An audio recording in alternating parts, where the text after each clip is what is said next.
Don't be afraid to be yourself. That's what separates you from the competition. That's what makes you likable, trustworthy, and you don't have to be liked by everyone. You only have to be liked by the people you serve. And likeness comes from having that relatable conversational content. Well, hi there, and welcome to Side Hustle Hero, the show that is laser focused to inspire you to take action to start or to scale your side hustle income streams. I'm your host, Joan, author of The Way Success Works. If you meet someone over coffee, you have a normal conversation. Yet most companies and creators don't know how to move that natural one-on-one conversation into their emails. But today's guest, Monica Badiu, does. With more than 25,000 hours of hands-on marketing experience over 14 years, clients hire her to optimize their email marketing efforts. She's a conversion copywriter who specializes in customer-centric copywriting. What's that? It's writing engaging and compelling emails and funnel pages that prioritize value over pressure, which results in driving conversions and building long-lasting relationships with audiences. It's no BS, non-spammy copy that sells. Today, we hone in on addressing a specific opportunity that most solopreneurs and companies miss: the welcoming email. If you've got your side hustle up and running, chances are you have a website that captures emails to build your list. When someone signs up, clearly at that moment, they're interested in what you got going. Don't miss this golden opportunity to develop that relationship that potentially leads to sales by simply having a single welcome email. Instead, Monica advises use a 7-email welcoming sequence that's delivered over 1 to 2 weeks. In this episode, she reveals what those emails should contain for maximum effect, pro tips on how to write them, and where to look for ideas and inspirations for the email content that your audience is really seeking. And it's not from AI. And while you're plotting your side hustle success, if you're enjoying what you're hearing in this podcast and you'd like to show your support, a fun way to do it is to head on over to sidehustlehero.com/support, where you can shoot me over a large soy latte or maybe a double espresso. It really is a thing at sidehustlehero.com/support. Thank you from the bottom of my coffee cup. And if you're not already a subscriber, please join us by hitting the subscribe button. It just takes a sec and really helps our ranking. Thank you so much. At the end of the episode, you'll discover a link that continues my conversation with Monica, where she goes on to describe another email sequence that she uses. This one is for sales promotions. It turns out Monica also works 2 side hustles, one where she teaches paper crafting through workshops and her YouTube channel, and the other I had not heard of before. And that's where we now pick up the conversation. So in 2018, I kind of reset my marketing career. I had spent 5 years being an in-house marketing manager and PR rep for a Romanian luxury fashion designer. Okay. And I was kind of burned out. And I was like, okay, let's reset. And it's been a dream of mine to grow flowers. And lavender is like the flower for me. Wow. So I started growing lavender. Everybody thought I was insane. And I had a hard time monetizing that side hustle until 4 years ago when I kind of shifted into selling wedding confetti made from dried flowers. So I would use my lavender, my grandma's flowers from her own garden. So a lot of it is very sustainable and like locally dried, eco-friendly as much as possible. Yes. So I love that kind of having the opportunity to spread the message that, you can have eco-friendly choices for your wedding. And nicely fragranced, I would imagine, too. Oh, they smell amazing. Are you also selling it online? Yes, Yeah. that again, I applied what I learned for like in SEO from my first side hustle. Great. And I rank first for a few keywords. So when people look for that kind of product, they find my website. There's an online shop. It's very basic, but I get in the orders or they message me on Instagram or on Facebook, and that's it. What's the website? It's called zinaflorilor.eu, which is the flower fairy in English. Well, I'll share that with you. I'll be sure to add that to the show notes. So the marketing and email writing now is your full-time work? Yes. And it's actually interesting because throughout the year, I've done so many things in digital marketing. And 5 years ago, I was looking for an opportunity to niche down and to kind of tap into all the things I loved about marketing Yes. and my passion for consumer behavior and psychology. And because of all the experience I've had working with brands I liked versus brands I didn't like, being in all these different roles where I actually had to entice the customer to buy, even though the product wasn't that amazing, I was kind of forced to do some things that I'm not very proud of. Right. So I decided, what if I do my own thing and I try to combine all these things that I love in a way that is ethical and is efficient in the marketing world. And I know email marketing and sales copywriting kind of fits like a glove for me. It's very interesting. So have you found that at times because of what you just said, there are clients that you won't work with? Yes, big yes. It's one of the biggest lessons I've learned as a, entrepreneur, freelancer. If I don't like how you communicate or treat your customers, I'm not going to work with you. I'm with you on that. After more than a dozen years in marketing and working with clients, I get to have kind of this confidence in just saying thank you, but no. There's somebody else out there for you. I'm not her. Yeah. So when you do choose those clients that you want to work with, what kind of advice would you share with them and our listeners and me for more engaging, conversational, not spammy emails? Be a human being. Okay. So I'll explain. So a lot of the people that I admire and I work with, I'm lucky enough to work with, they have very deep respect towards their audience. So they're very grateful because they exist and they have this audience, reputation, money, whatever, because of their audience. And their goal is to serve that audience. Unfortunately, many of them are not marketing people or they don't have real marketing experience. So when it comes to communicating that level of care in their marketing, it looks awkward, or they fall into the trap of all these like common marketing assumptions. For instance, for an email to sell, it has to be salesy, or that you should be talking only about urgency in your emails when you're selling something because that's the number one reason people buy, or that you should use fear mongering and making your audience feel bad or very aware of what they're lacking in their lives and how you are like their savior and you're gonna solve all their problems. So I'm shifting all of that. Okay. And it's Yes. like we're having like a conversation. It would be like, so tell me about what you do and why do you think someone would benefit from that? And how does it benefit? Tell me about your mission. Tell me about how you're like your why. Why did you get here? Talk to me about where you were when you started because you had this problem that probably your audience has as well. So we need to share those stories and we need to relate to your audience from where you were before you solved the problem you're teaching them to solve now. So it's very casual. It's honestly like you're having a chat over coffee with one of your students or buyers. It's very informal maybe, and a lot of people they would look at my emails and think, but this is like not salesy at all. And it's not. And I think that's a very good way to think of the whole email marketing for selling stuff.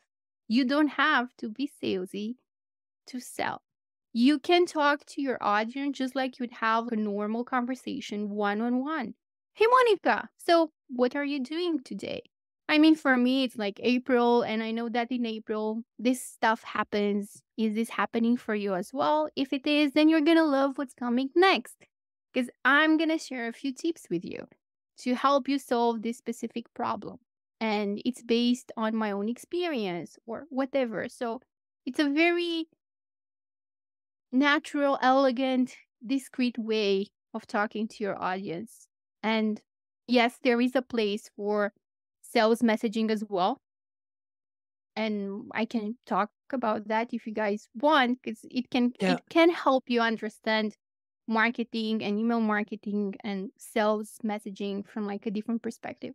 So it sounds like the next time we sit down to do an email, I suppose with the intent of sales or just any email, is to, in our mind's eye, have that conversation with somebody over coffee, run through those questions that you laid out, but Yeah, answer them, almost hit record and just start talking, answering those questions, and then pull yeah. content from that. And think about it like, why should they care? You're trying to sell something with email, right? And you want your audience to look at your email and to pay attention to you. Why would they care? What do you have to say that is actually going to be valuable or empowering to your audience? I know throughout those 10, 20 seconds, they're going to spend scanning your email. Because honestly, like the discount is like the smallest nudge possible, and everybody is throwing discounts at your audience every single day. The emails that are like act now, 10% off, Yes. 20% off, but only today, that kind of thing. Yeah, that kind of thing. I mean, that's how the majority of people do sales emails. And I can understand why they're doing it. I mean, if you see it in your inbox, you think that's the standard, that's the normal, that's what everybody does. So I should be doing it as well. Right. And obviously there's a lot of resistance with that because you don't feel good about doing it. You started off by saying that the client has this audience they want to speak to. How about the person just starting out a side hustle and they're looking to build their audience? Any tips there Yes. in how they So write or structure their emails? so first of all, you need to have an audience. To have an email list, you need to have an audience. Now, if you have a social media following or if you get website traffic, you need to start doing lead generation. And the easiest way to do this is a lead magnet. They sign up, they get it, and that feeds them into a welcome sequence. Now, at the minimum, everyone should have this welcome sequence. It's really effective in generating sales. It does depend on how you do it across different industry, but it's 7 emails. You can do it over the course of 1 week or 2 weeks. It's very simple. It's like you'd meet me, I know, over coffee and we talk, right? And I come to you because I know you're doing something that it's interesting to me, right?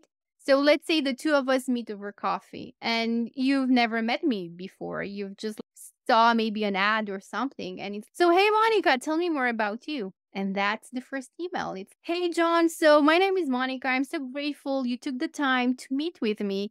And it's amazing that you're at this step in your journey. And I will do my best to help you achieve your goals. Now tell me more about you. And that's where you can add like a quiz. Okay, what's the next thing? You were probably wondering, so what does Monica actually do? How can you help me, Monica?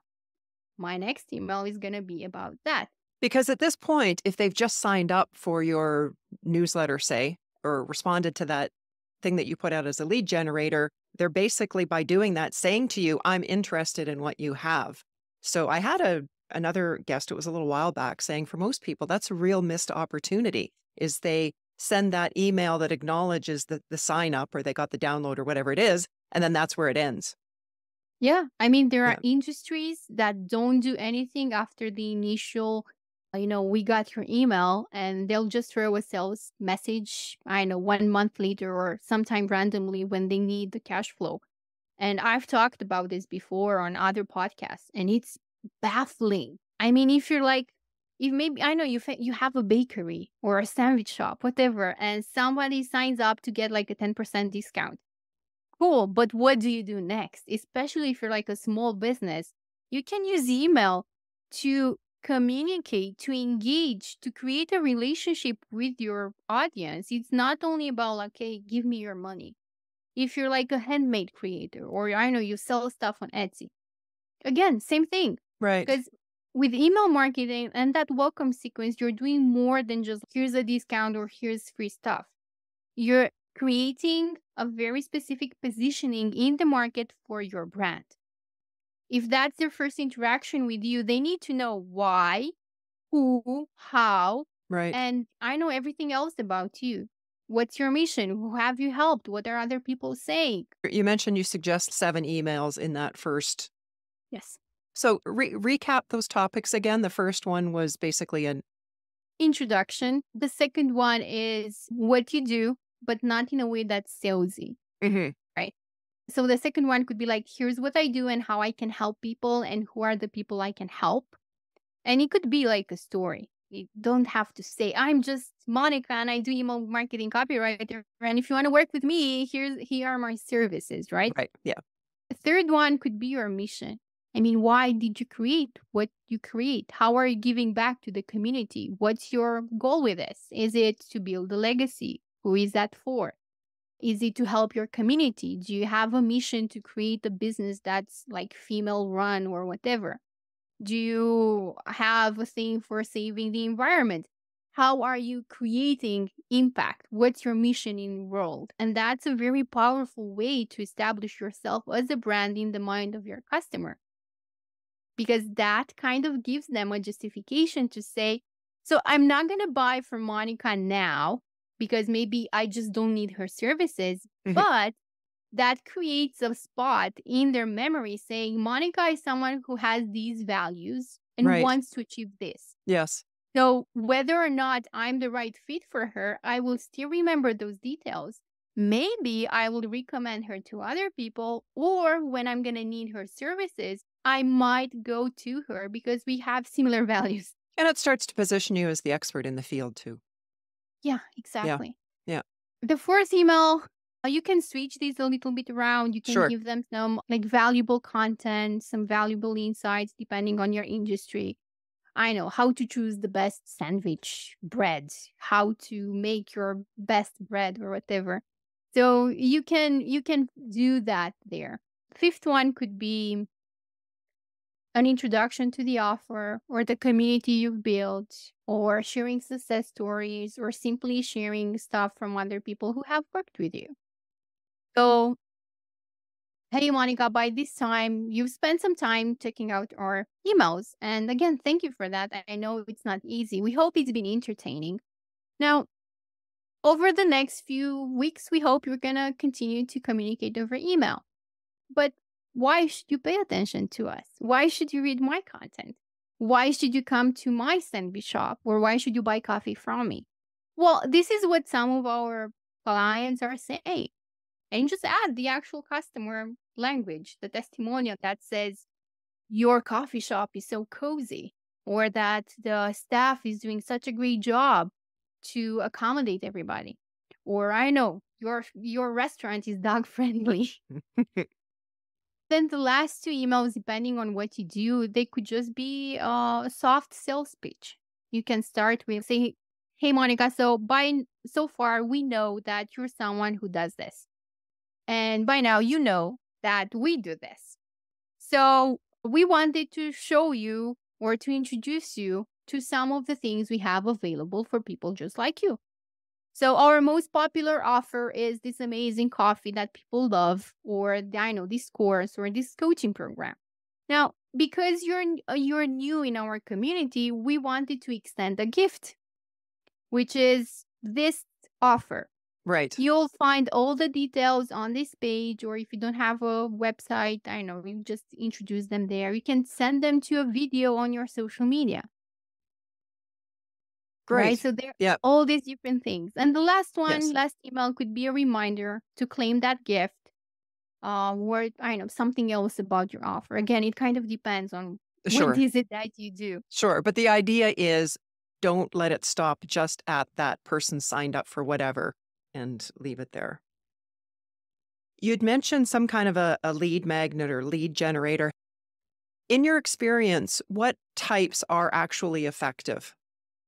So it kind of depends on the industry. If you're in e-com or even like in the service industry, discounts are amazing. 10% on your first discount. And that's because when somebody goes to your website and they find you, or maybe they click an ad, they're browsing. They might not buy then, but that discount on their first order can nudge them to at least considering it, right? Right. But it gives them a good reason to actually get on your email list. If you're in maybe, I don't know, education, affiliate, coaching, blogging, you can create a lead magnet that serves a very specific problem. So let's say you're a coach and you're trying to help moms lose weight after giving birth. Okay. So what is the query that that specific audience would use on Google, and what are some of the topics that they would, some of the solutions that they would consider for losing weight in their specific situation? When they come to your website, you just meet them with a pop-up that says, "Hey, are you a mom who's trying to lose weight? We know it's not easy, but we found that these 5 steps can help you, I don't know, keep up motivation. Right. Sign up here to get our free guide. It will be in your inbox within the first 5 minutes." So again, different industries, different approaches, and you can do that for e-com as well if you have a lot of organic traffic and specific search query intents, and that we're getting like into more advanced stuff. Yes. But these two would work very well. Any final email tips as far as being able to make them conversational, be Know read? your audience. Yeah. Know your audience. I mean, you need to know who is your ideal audience. You need to have that customer avatar, and you need to know how they speak. So if you're just starting and you don't have a big email list, you don't have a big social media following, go to Quora, go to Reddit, go to your competitors. Look at the YouTube comments they get on what they're teaching. Read the testimonials your audience leaves on your competitor's website. What are some of the podcasts or books they would be reading or Because listening to? because with the testimonials, it's going to the person's going to be describing what they like about it or what they got out of it. Yep. Yeah. Yeah. And even with Quora and Reddit, you can actually see what they don't like about Hmm. it. So Yeah. a really nice hack is if you go to Amazon and you find a book that teaches about the problem you solve. And you go and read the reviews. What are the reviews saying? And that should give you an idea of what are the problems, the desires, the frustrations, the obstacles, the hurdles, even like the solutions your audience have considered, but they're struggling with. And that allows you to make your emails relatable and relevant to whoever is reading them. Hmm. Are you using AI in your work, or how are you using it? I hate AI. Well, here's why I hate it. So it's one of the situations when people are kind of being used by the tool instead of you using the tool. Right. And for instance, with tools like ChatGPT, the output is only as good as the input, Yeah. and the output is also the sum of the interactions the AI has had with other people. So the stuff is mediocre if you just feed it a prompt for it to give you some copy back. I use it for research. I use it for analyzing stuff. I use it for brainstorming. I taught a group of creators once the actual process to use AI to deliver copy. And it takes 1 to 2 hours to train it to the point where you can get some decent drafts, but they're not final. I mean, Right. Yeah. if you tap into this whole thing of why you're doing what you're doing, and you're very clear about how it helps your audience, you'll be faster and better at writing an email than using the tool. Especially once you got the content, you know what you want to write about. Yeah, exactly. Right. It's going to be hard the first time. The second time you do it, it's going to be a lot easier. So what's your best tip, Monica, that you can leave us with for people to improve the effectiveness of their emails? Don't be afraid to be yourself. That's what separates you from the competition. That's what makes you likable, trustworthy, and you don't have to be liked by everyone. You only have to be liked by the people you serve. And likeness comes from having that relatable conversational content, because people feel heard, feel seen by what you do and who you are. And you want to be a brand who's seen as a partner in the relationship rather than a brand who's, oh, they got cheap stuff, let me buy something. Right. Because when like economic conditions become difficult, your customer base, they're going to come back to you because they know what you stand for, and they know that you want more than just to make money out of something. And I think for people who are doing side hustles, I know all of you have bigger missions than just making some extra income. And through that relationship you've been building in the emails, you've been developing that trust as well, and authority. Yeah, exactly. Don't be afraid to be yourself. Wise words. Well, what's the best way for our listeners to connect with you, Monica? So you guys can find me on LinkedIn, Monica Badiu.